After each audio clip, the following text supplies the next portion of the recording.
Welcome, welcome. I wanted to pop by because it has been quite some time since I made a new recording, and something that is coming a lot lately is how can I see um what aspects of myself I need to um, modify when I have been living with all of these aspects of myself, um, and they are inherent to me. So basically, how can I see if I have a wound when that is my mode of operation? How can I see if I need to modify my emotional reactions and my um emotional triggers when I have been living with that for so many decades that is part of me, right?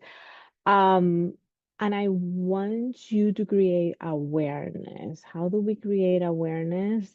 By very, very slowly shifting from someone said something and I'm going to say something back, to observing how the words of other people land on you.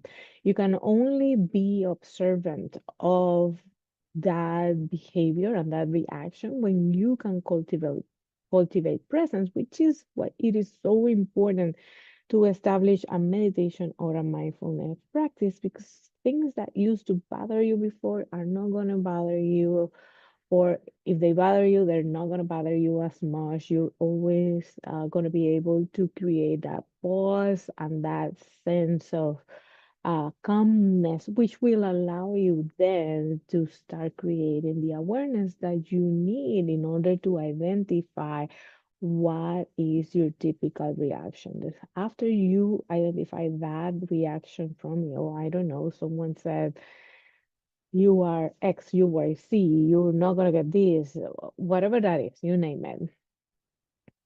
It is the next step is to become curious. The next step is to say, how is this landing on me? And why am I reacting in the way that I am reacting? Once we are able to observe and get curious about it, we then can initiate the shift, because we cannot fix anything that we are not aware of. So when you take a look at these reactions after your mindfulness and meditation practice, that's very, very important, right? I want you to question the validity of it. And it could be as simple as someone says something and you have to say something back, and someone says something and you have to say something back, right? That is a reflection of maybe you need to be heard, you need to be seen, you need to be have the last word in a conversation, you need to be right. um, so there are many, many examples. That's just one tiny one. The most important is for you to create the sense of presence enough in order for you to start the process of identifying. By identifying it, you're gonna be able to shift it.